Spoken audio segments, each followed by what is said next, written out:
Bonjour à tous et à toutes, c'est Mika, le Fifou. On se retrouve aujourd'hui pour le 6e épisode de Parlons d'une superstar de la WWE.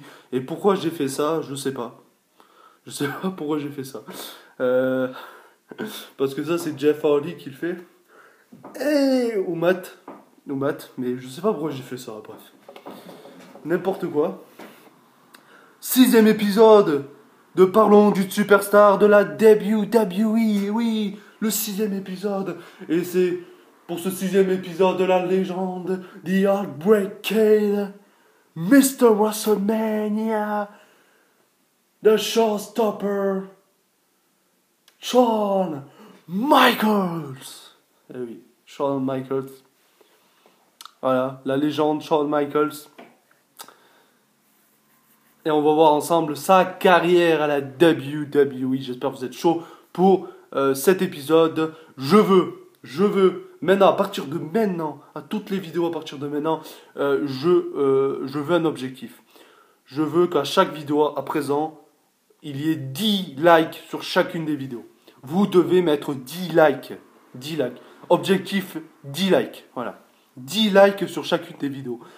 Vous avez intérêt à mettre un pouce bleu. Objectif 10 likes. Parce que s'il n'y a pas 10 likes, je ne continue pas la série. C'est simple. Vous la kiffez peut-être, mais s'il n'y a pas 10 likes, je ne la continue pas. Ouais, je dis ça, mais je la continuerai quand même. Mais mettez quand même un like. Je veux 10 likes. Voilà. Je veux 10 pouces bleus vers le haut. Bien évidemment, pas vers le bas. Voilà. Parce qu'on peut mettre des pouces bleus vers le bas. Donc on va pas perdre plus de temps. Donc Shawn Michaels, une grande légende. Par où commencer? Shawn Michaels. Par où commencer? Une grande légende. Vraiment une grande légende.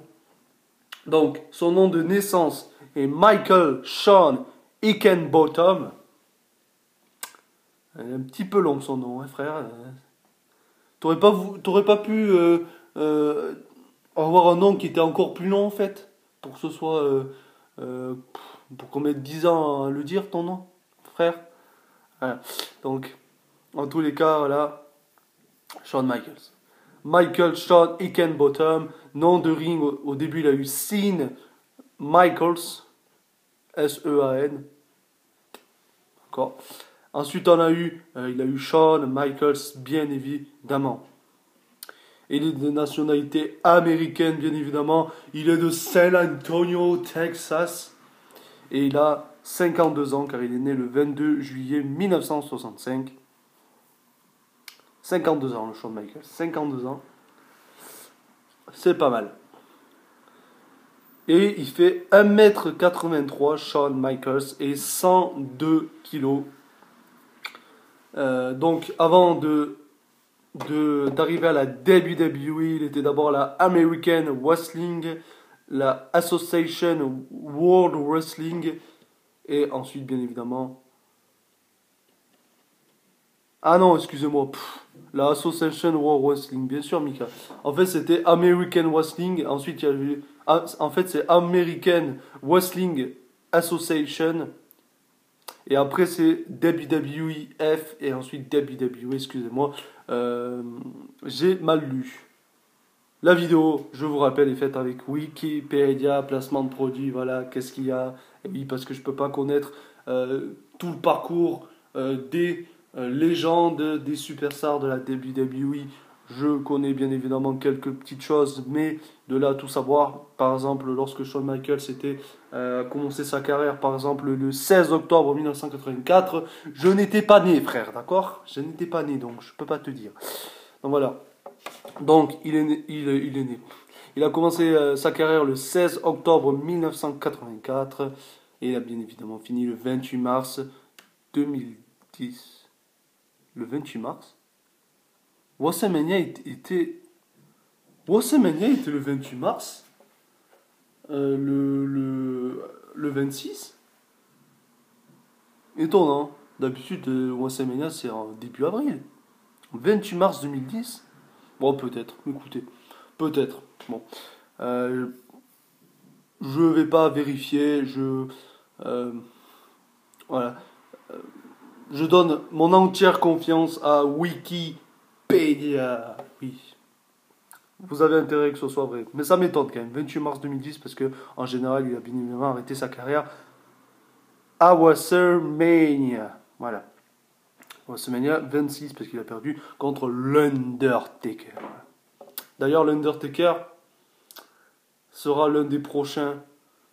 Peut-être pas la prochaine superstar, mais la prochaine légende, bien évidemment, que je parlerai. Parce que The Undertaker, voilà. C'est vrai que pourtant, c'est mon catcheur préféré, mais j'ai pas commencé avec lui. J'ai commencé avec Jeff Hardy. J'aurais dû peut-être commencer avec l'Undertaker, mais vous inquiétez pas. J'attendais un petit peu parce que vous allez voir l'intro pour l'Undertaker. Parce que là, c'est une intro à la Shawn Michaels que vous avez vu, mais vous allez voir l'intro à l'Undertaker. Parce que vous en avez déjà eu des intros à l'Undertaker, mais vous allez voir. Vous allez voir l'intro, je pense que vous allez bien rigoler. Bon, ça c'est pour une prochaine fois. On va se concentrer à Shawn Michaels. Donc, Michael Shawn et Ken Bottom, né le 22 juillet 1965 à San Antonio, Texas. Ça, bon, on l'a dit un peu plus tôt. Il est principalement connu pour son travail à la WWF et ensuite WWE, où il a remporté durant sa carrière 4 championnats du monde. C'est pas mal. Ainsi que 3 fois le championnat intercontinental de la WWF, 2 fois le championnat par équipe de la WWF, une fois le championnat du monde par équipe et une fois le championnat par équipe unifié de la WWE. Après s'être fait connaître pour son travail en équipe en tant que membre des Rockers avec son partenaire Marty Jannetty, d'ailleurs je crois qu'il avait trahi ensuite avec un switch in music dans un studio, je crois que je me rappelle à travers une... oui, il avait fait un switch in music, je crois qu'après il lui avait fait passer à travers une vitre. Je crois que c'est d'ailleurs ce gars, son ancien partenaire Marty Jannetty, je crois que c'est lui qui lui a fait un switch in music, il l'a fait passer à travers la vitre. Je me rappelle de ça, je crois. Je crois que c'est ça. À la fin des années 1980, au début des années 90, Michael connaît un grand succès en solo. Il devient alors l'une des plus grandes stars de la WWF au milieu des années 90 et entre rivalité avec Bret Hart. Quelle rivalité avec Bret Hart! Considéré comme étant le visage de la compagnie avec qui ils enclencheront le célèbre, et oui, Montreal Screwjob. Quel truc ce gars! Enfin, quel truc ce gars! Quel phénomène ce truc, le Montreal Screwjob. Oui, parce que pour ceux qui ne savent pas encore ce que c'est, honte à vous si vous ne savez pas ce que c'est. En fait, ils avaient eu le match Bret Hart et Shawn Michaels et ils étaient à Montréal pendant ce match. Et Bret Hart avait fait un sharpshooter à Shawn Michaels. Mais Shawn Michaels n'a pas abandonné. Pourtant, l'arbitre a sonné la cloche et Bret Hart avait gagné. Mais Shawn Michaels n'avait jamais tapé. Donc, ensuite, ça a déclenché ce truc, le Montreal Screwjob. Donc, voilà ce que c'est le Montreal Screwjob. Et ça s'était passé lors des Survivor Series 1997. Ça remonte. Il remportera 3 fois le championnat du monde poids lourd de la WWF durant cette période et fera ainsi fera aussi les premiers Hell in a Cell et Iron Man match de l'histoire de la fédération. Avec Triple H, Rick Rude et Chyna, Shawn Michaels formera l'équipe D-Generation X de X.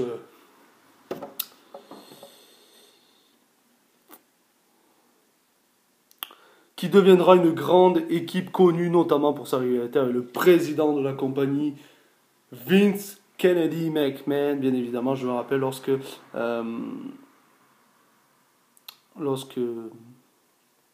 il foutait la pagaille, Shawn Michaels et Triple H. Il faisait chier Vince McMahon, c'était énorme. Et je me rappelle lorsque Shawn Michaels et Triple H s'étaient foutus de la gueule de Vince McMahon et de Shane McMahon. Ils étaient arrivés dans l'arène. Ça, c'est un grand moment. Shawn Michaels était en Shane McMahon, déguisé en Shane McMahon. Et Triple H était déguisé en Vince McMahon. Et c'était vraiment très drôle. Je m'en rappelle. quel souvenir avec The Generation X. Après s'être écarté des rings en 98 à la suite d'une opération au dos, Michaels reprend sa carrière en 2002. Il a quand même loupé 4 ans, hein. Mais bon, il avait une opération au dos, donc il faut le temps de se rétablir, bien évidemment. Et ensuite, il remporte son dernier titre mondial, le championnat du monde poids lourd, dans le tout premier Elimination Chamber match de l'histoire de la fédération lors de Survivor Series 2002. Il reforme plus tard l'équipe DX avec Triple H, avec qui il finira par remporter pour la première fois les championnats par équipe en fin 2009. Mais ces bandes de trous du cul n'ont pas parlé de la majestueuse rivalité entre Shawn Michaels et Triple H. Bordel, ils n'en ont pas parlé. Ils en reparleront peut-être dans l'onglet carrière, mais c'est une rivalité que tu peux pas oublier, ça. D'ailleurs, c'est lorsque Shawn Michaels était revenu à la WWE en 2002 d'ailleurs, Triple H a annoncé le grand retour de Shawn Michaels et on pensait que DX allait être reformé, mais là Triple H a trahi Shawn Michaels avec un pedigree et c'est là que s'est déclenché une majestueuse rivalité entre Shawn Michaels et Triple H. Ils s'étaient affrontés dans plusieurs matchs, à No Disqualification match, à SummerSlam 2002, si je ne dis pas de bêtises. Ensuite, ils se sont affrontés dans un Free Stage of Hell. Pour ceux qui ne savent pas ce que c'est, un Free Stage of Hell. Putain, il faut que je coupe mon portable, moi, pour les notifications. C'est un truc de fou, hein. Putain, la dernière vidéo aussi, j'avais des notifications. Alors, putain, c'est pas possible. Mais oui, mais en fait, vu que, je vous explique, vu que là, c'est avec Wikipédia, je suis obligé de laisser les notifs. Ouais, vous voyez, c'est... Enfin, je pourrais quand même mettre en silencieux. Oui, je pourrais quand même mettre en silencieux. Donc voilà, en tous les cas, quelle rivalité entre Shawn Michaels et Triple H. Voilà, je ne l'ai pas suivi bien évidemment parce que je suis fan de catch que depuis 2008, mais quand même j'ai revu par exemple des matchs sur le WWE Network bien évidemment, 999 par mois bien évidemment. Allez voir ces matchs et ne me dites pas que vous n'avez pas de network parce que si vous me dites ça, allez vous faire... Parce que le network, c'est pas cher, bordel. Et tu peux voir pendant je sais pas combien d'heures plein de contenu concernant la WWE. Et les gens disent c'est trop cher, c'est trop cher. Ah, pas. Mais franchement. Bon. J'espère que vous avez le network. Parce que le network, ça vaut vraiment le coup. Si vous hésitez encore à t'acheter le network, mais allez-y, les gars. C'est que 9,99 les gens. Putain, mais. Et tu peux avoir tout le contenu que tu veux sur le network. Voilà, bref. En tous les cas, voilà. Donc, quelle rivalité avec Triple H et Shawn Michaels. Et après que leur rivalité est terminée, ils ont fait leur carrière de leur côté. Et puis ensuite, ils ont reformé l'équipe DX en 2009. Il prend officiellement sa retraite après plus de 25 ans de carrière le 28 mars 2010 à WrestleMania 26. Ah oui, bon, mais WrestleMania était le 28 mars. D'habitude, c'est en avril, mais bon, cette année, c'était en fin mars. Bon. Wikipédia avait vrai. Wikipédia avait raison. Wikipédia avait raison. Voilà. Je savais qu'il avait raison, bien évidemment. Bon, il faut quand même se méfier de temps en temps de Wikipédia, mais il avait raison. Voilà, il prend sa retraite à WrestleMania 26, juste après sa défaite contre The Undertaker, dont il avait tenté pour la seconde fois de mettre fin à sa série d'invincibilité. Un an après, il est introduit au WWE Hall of Fame. Donc sa carrière. Donc on va revoir vite fait ses débuts. En 84, il a fait ses débuts, Shawn Michaels, sous le nom de... au début de son vrai nom. Il a commencé sa carrière avec son vrai nom, Hickenbottom. Il commence son entraînement de lutte professionnelle avec pour entraîneur le catcheur mexicain José Lothario. Durant son entraînement, il adopte le nom de ring qu'il portera tout au long de sa carrière, Shawn Michaels. Après son entraînement avec Lothario, il débute à la Mid-South Wrestling et à la Texas All-Star Wrestling, TASW. Toutes deux des fédérations de catch professionnelles en octobre 1984 à l'âge de 19 ans. Il était jeune, le Shawn Michaels. Mais bon, quand tu commences ta carrière de catch, il faut la commencer le plus tôt possible, bien évidemment, avant que tu commences à avoir des problèmes de santé. Voilà, c'est logique. Durant son passage à la TASW, Michaels remplace Nick Kiniski dans la American Breed Tag Team et il fait ainsi équipe avec Paul Diamond. Les efforts de Michaels et Diamond leur permettent de remporter le titre par équipe de la TASW contre Chavo Guerrero Sr., le père de Chavo Guerrero, qui je pense n'est plus en vie malheureusement. Il ne doit plus être en vie. RIP. L'équipe est renommée par la suite American Force. Il travaille ensuite à la Central State Wrestling où il rencontre son équipier Marty Jannetty. Ensuite, il va le trahir. Michaels fait ses débuts au niveau national à l'âge de 20 ans dans la American Wrestling Association, AWA. J'en avais parlé un peu plus tôt. En 1986 et il fait de nouveau équipe avec Marty Jannetty. Ensuite, les Rockers reviennent à la WWF. Ça, c'était le groupe de Shawn Michaels, l'équipe. C'était pas une équipe, je pense que c'était carrément un clan. Voilà, comme Sanity maintenant, comme peut-être le Shield qui va revenir. Donc voilà, c'était un clan, les Rockers. Ils reviennent à la WWF lors d'un house show le 7 juillet 88. Du fait de l'envie du président de la WWF, Vince McMahon, d'avoir des noms de ring exclusifs à sa fédération. L'équipe des Night Rockers, composée de Shawn Michaels et de Marty Jannetty, se voit renommée simplement The Rockers. Ah non, en fait, c'était juste une équipe. C'était juste une équipe, en fait. C'était pas un clan. C'était juste Shawn Michaels et Marty Jannetty. Excusez-moi pour cette petite erreur. L'équipe est ce qu'on appelle une B-Team, une équipe qui n'est pas mise en avant durant les émissions de la WWF durant les 2 années qui suivirent. Et bien maintenant c'est un peu pareil, hein. Il y a pas mal d'équipes qui ne sont pas mises en avant. Les Ascension, on les a pas vus depuis je sais pas quand. Breezango, ils font juste les Fashion Files. Et Lugalo et Carl Anderson, voilà, les mecs sont pas utilisés non plus. Alors, c'est vrai que ça c'est un problème comme dans la division par équipe que des équipes ne sont pas mises en avant, c'est quand même triste, mais bon, ce n'est pas le sujet. En octobre 90, les Workers remportent les WWF Tag Team Championship en battant la Hart Foundation, composée de Bret Hart et de Jim Neidhart, qui est le père de Natalya. Ce n'est pas Bret Hart son père, pour ceux qui ne savent pas. Honte à vous si vous croyez que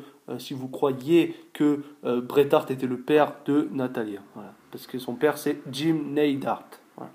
Alors que Neidhart est en négociation avec la fédération afin de résilier son contrat, mais peu après cette victoire, Neidhart trouve un accord avec la fédération et est réintégré au personnel de la WWF.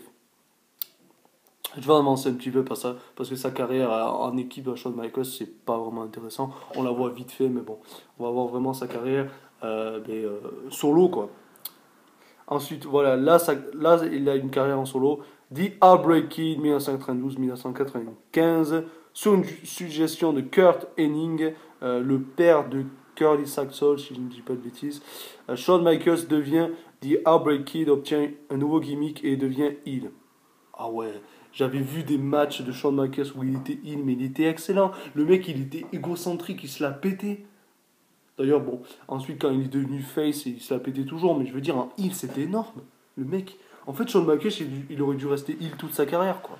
Parce que le mec, il était excellent. J'ai vu des matchs à WrestleMania, lors des premiers WrestleMania, mais il était excellent. Le mec, en heel, ça lui allait parfaitement, le heel, à Shawn Michaels. Mais bon, le face a marché bien évidemment aussi, mais bon, le baby face a marché, mais bon, c'est vrai que le heel c'était pas mal quand même. Michaels entre sur le ring sur une nouvelle musique composée par Jamie Hart, Sexy Boy, qui gardera ensuite jusqu'à la fin de sa carrière, chantée par lui-même et avec Sherry Hawker, qui renforce son personnage de narcissique. Voilà, je vous l'avais dit. La musique allait parfaitement, la musique va parfaitement avec sa gimmick. Voilà. Durant cette période, il lutte dans des house shows. Au Survivor Series 92, il perd son match contre Bret Hart pour le titre de champion de la WWF, ainsi qu'en juillet 92, il perd aussi le premier ladder match de l'histoire de la WWF contre Bret Hart dans un house show. Il gagne le titre intercontinental contre The British Bulldog au Saturday Night's Main Event du 27 octobre 92, qui perd contre Jannetty lors du WWE Raw du 17 mai 93. Il regagne le 6 juin avec l'aide de son nouveau garde du corps, Diesel. Ah oui, c'est vrai que Diesel était le garde du corps au moment de Shawn Michaels. Après une feud avec Mr. Perfect, Michaels quitte la WWF en septembre 93 en raison d'un test antidopage positif aux stéroïdes qu'il nie avoir pris. Ça, je pense que tous les catcheurs sont passés par là, par ce test de drogue. De dopage. Après des propositions de la World Championship Wrestling WCW, Michaels revient à la WWF et fait de nombreuses apparitions à la United States Wrestling Association durant la WWF USWA Promotion. Bon, on va avancer un petit peu.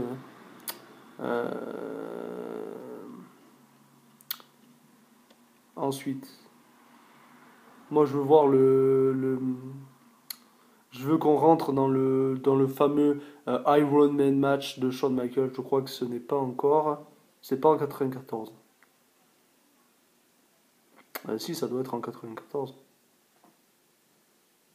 Parce qu'après, il est parti en 98. Bon, tant pis. De toute façon, j'en avais parlé au début de la vidéo.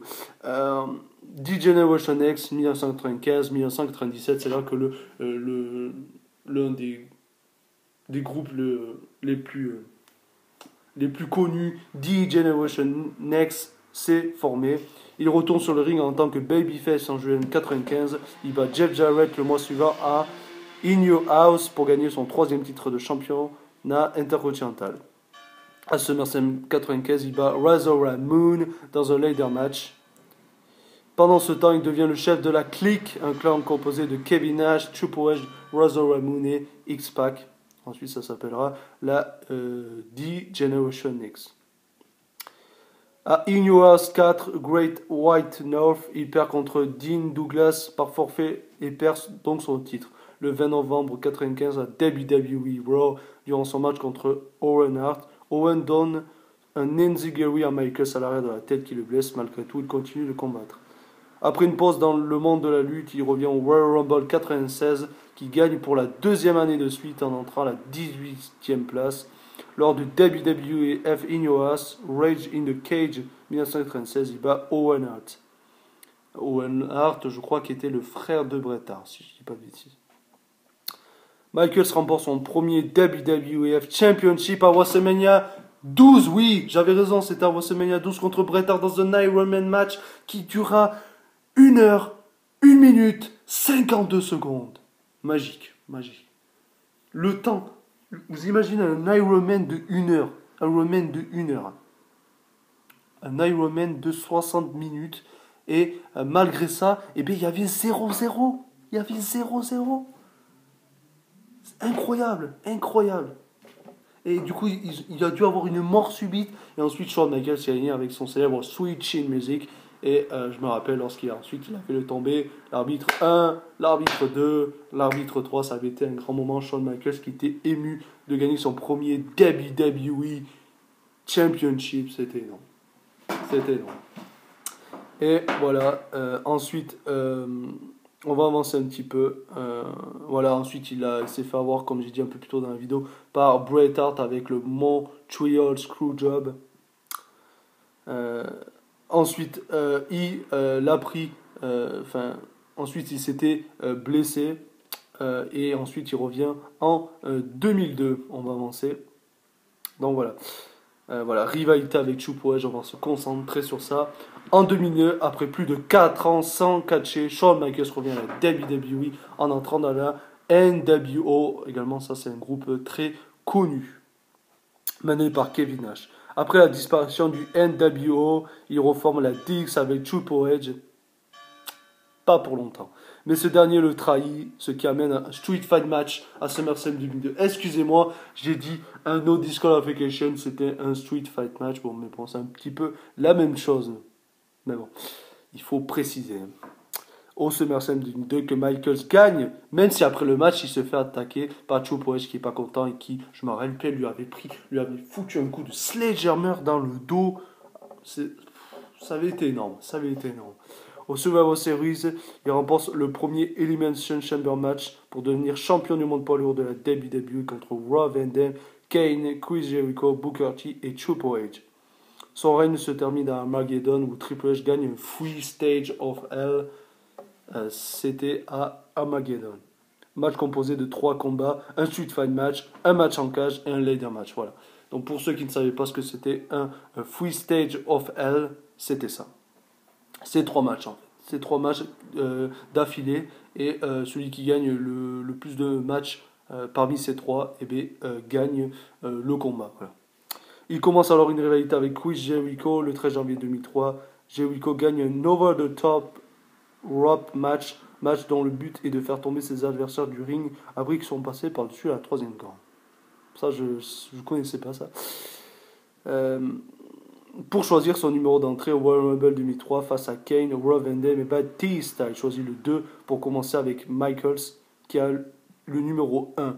Au Royal Rumble avec l'aide de Christian, Jericho élimine HBK. À WrestleMania 19, excusez-moi. J'arrive pas à dire les chiffres romains. WrestleMania 19, excusez-moi. À WrestleMania 9. Michaels gagne contre Jericho. Après le match, il serre la main de Jericho et le prend dans ses bras et se fait trahir par Jericho qui lui donne un coup de pied dans l'entrejambe, dans les couilles. Quoi. Ça a été un grand moment aussi. Bon, ça, ensuite, voilà, c'est pas très intéressant ça. Au Royal Rumble 2004, il affronte à nouveau Triple H pour le championnat du monde poids lourd dans un Last Man Standing match. Ça avait été également un grand match. Je l'ai vu récemment d'ailleurs ce match qui se termine par un no contest. Les deux hommes ne s'étaient pas relevés au compte de 10. Ça avait été également un grand moment. J'avais été dégoûté quand même. La première fois que j'avais vu ce match, c'était quand même dommage que ça se finisse sur un no contest parce que le match était énorme. À WrestleMania 20, il perd un triple threat match pour le championnat du monde poids lourd contre Chris Benoit qui avait gagné ce match. Et Triple H, ça avait été également un grand moment. Ça pour Chris Benoit, j'en parlerai probablement de Chris Benoit dans un prochain épisode. On va avancer un petit peu parce que c'est déjà... on est presque à 30 minutes. Hein. Et oui, on est presque à 30 minutes. Donc on va avancer un petit peu. On va se concentrer principalement sur sa grande rivalité avec l'Undertaker. Donc on va avancer.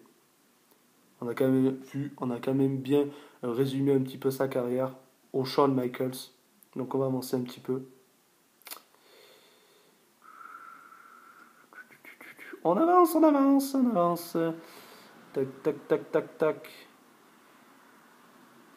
Rivalité, voilà, avec The Undertaker et retraite. C'est le dernier point de la carrière de Shawn Michaels. Après, on se quittera pour cette vidéo. Donc, à la suite de sa défaite à No Way Out, JBL souhaite affronter l'Undertaker à WrestleMania 25 pour mettre fin à sa série d'invincibilité lors de cet événement, mais il est interrompu par Shawn Michaels et il a défié son rival la semaine suivante pour un match afin de déterminer qui des deux affrontera le Deadman. Le 20 février, la manager générale de SmackDown, Vickie Guerrero, décide que le vainqueur devra affronter Vladimir Kozlov, qui est encore invaincu à la WWE. C'est vrai que Vladimir Kozlov, quand il avait fait ses débuts, il avait battu l'Undertaker en SmackDown avec un Power Slam. C'était un peu n'importe quoi, mais c'était pas mal pour Vladimir Kozlov qui avait fait des grands débuts en battant le Deadman. Michaels parvient à l'emporter face à JBL le 23, puis face à Kozlov le 2 mars. Le Deadman a accepté le défi le 6 mars. Le 9 mars, après que Michaels a déclaré avoir du respect pour l'Undertaker, mais qu'il n'a pas peur de l'affronter à WrestleMania, il a été rejoint par ce dernier qui a provoqué son futur adversaire en disant que sa victoire n'est qu'un rêve. It's just a dream. La semaine suivante, les deux hommes font équipe et affrontent JBL et Vladimir Kozlov et ils remportent le match après que Michaels a pris le relais alors que l'Undertaker préférait son chokeslam et a remporté le match. Cela a rendu son rival furieux qui l'a poursuivi alors qu'il quitte le ring, mais Michaels lui a apporté un Switch Music Baby. La semaine suivante, Michaels provoque son rival après qu'il a admis ne l'avoir jamais battu en 1 contre 1 avec une vidéo où on le voit donner un coup de pied à une pierre tombale où il est écrit 16-1. Ouh, il était chaud le Michaels. La poussant ainsi dans la tombe. 4 jours plus tard, Michaels provoque son rival à SmackDown en entrant sur le ring avec une veste et un chapeau blanc. Ça avait été énorme ça. Le yin et le yang, c'était énorme ça. Ça, c'était un putain de monde. Des trucs comme ça me manque à la WWE. Il n'y a plus des trucs comme ça maintenant à la WWE. Ah, il n'y a plus des trucs comme ça. Mais c'était énorme. C'était énorme. Ça avait été énorme. Rappelant la veste et le chapeau noir de son adversaire en citant la Bible avant de se faire attaquer par le Deadman qui est sorti de sous le ring pour tenter de l'attaquer sans succès. Le 30 mars, Michaels arrive sur le ring où est disposé un cercueil et après avoir rappelé ce qu'il a fait subir à son adversaire ces dernières semaines, celui-ci est arrivé. Michaels s'est alors caché sous le cercueil et il a attaqué par surprise son rival. Le dimanche suivant, WrestleMania 25, l'Undertaker a remporté le match, portant sa série d'invincibilité. C'est dur à dire, invincibilité. Durant ce show à 17 victoires, les deux hommes ont ce soir-là fait le match de l'année selon le Wrestling Observer Newsletter. Après ce match, il prend du repos afin de traiter son mal au genou ainsi que de passer du temps avec ses enfants, bien évidemment, c'est logique. Le 10 août, Triple H, qui est en rivalité avec The Legacy, Randy Orton, Cody Rhodes et Ted DiBiase, vient au Texas demander l'aide de son ami qui est devenu cuisinier dans une cafétéria. MDR. Le mec qui passe de catcheur à cuisinier, quoi. Sérieux. La semaine suivante, les deux hommes font leur retour, mais ils se font attaquer par Rod et DiBiase. Bon, ça va avancer parce que c'est une rivalité entre Legacy et DX. On va avancer un petit peu. On va se concentrer maintenant à, encore une fois, sa rivalité contre l'Undertaker, mais cette fois-ci pour le match à WrestleMania 26. Les deux s'affrontent bien évidemment dans un match sans disqualification à WrestleMania 26. Ils s'étaient déjà affrontés à WrestleMania 25, mais Shawn Michaels n'était pas content de ne pas avoir gagné l'Undertaker. Donc c'est vrai que Shawn Michaels était obsédé par le fait qu'il voulait briser la streak de l'Undertaker. Il voulait briser la streak. Et à chaque fois, l'Undertaker lui disait non, non, je t'ai déjà battu l'année dernière, je n'ai rien à te prouver. Et il a raison. L'Undertaker a battu Shawn Michaels une fois à WrestleMania, il a besoin de le rebattre, c'est logique. Mais Shawn Michaels ne s'est pas arrêté là, bien évidemment, parce qu'il était intervenu lors de l'Elimination Chamber match en 2010. Et c'était pendant ce match, l'Undertaker défendait son World Heavyweight Championship. Et c'est vrai que c'était énorme l'intervention de Shawn Michaels.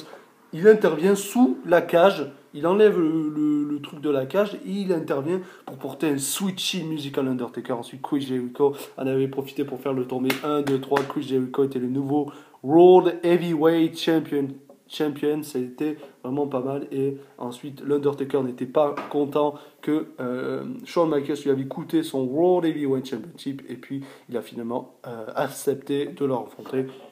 Une fois de plus, à WrestleMania, les deux ont eu un match de fou à WrestleMania 26. Et l'Undertaker a battu, encore une fois, Shawn Michaels pour avoir une série d'invincibilité de 18-0. C'était incroyable. Et bien évidemment, Shawn Michaels a pris sa retraite parce que durant ce match, il avait mis sa carrière en jeu. Voilà. C'était The Streak versus The Career. Voilà. Donc, ensuite, Shawn Michaels a pris sa retraite. Et ensuite, le Raw, après WrestleMania, il est arrivé à Raw. Et tout le monde l'a applaudi, tout le monde l'a remercié pour sa grande carrière à la WWE. Et c'est comme ça que c'est terminé. Voilà. Donc voilà pour cette vidéo. Elle sera un peu plus longue que les autres, ça c'est clair. Mais bon, il fallait parler de cette grande carrière de Shawn Michaels. Voilà, c'est une grande légende, Shawn Michaels. Et il méritait peut-être une vidéo plus longue que les autres. Voilà. Donc en tous les cas, si vous avez aimé la vidéo, n'hésitez pas à me le faire savoir en mettant un pouce bleu vers le haut. Comme j'ai dit en début de vidéo, je veux un objectif de 10 likes. Je veux 10 likes sur cette vidéo, voilà. Je veux 10 likes. Donc je compte sur vous. À commenter la vidéo si vous avez aimé également, à me dire voilà, si vous trouvez que cette série est bien, parce que si je vois que vous ne trouvez pas cette série particulièrement intéressante, je peux l'arrêter, hein. Mais moi après ça me plaît de la faire, donc mais enfin voilà, dites-moi si vous aimez cette série. Euh, Si vous aimez pas, je la continuerai pas, hein.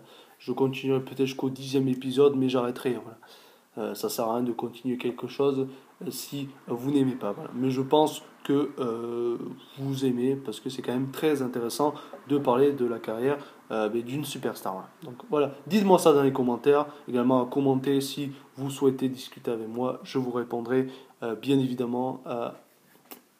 Et à partager la vidéo pour que de plus en plus nombreux sur la chaîne. Et dernière chose avant de quitter la vidéo, à vous abonner si ce n'est pas déjà fait pour ne pas louper les prochaines WWE vidéos. On se retrouve à la prochaine pour de prochaines vidéos. On se retrouve à la prochaine. Ça veut rien dire. Ça veut rien dire. Allez, on se retrouve très bientôt pour de prochaines vidéos. Portez-vous bien les gens et à très bientôt.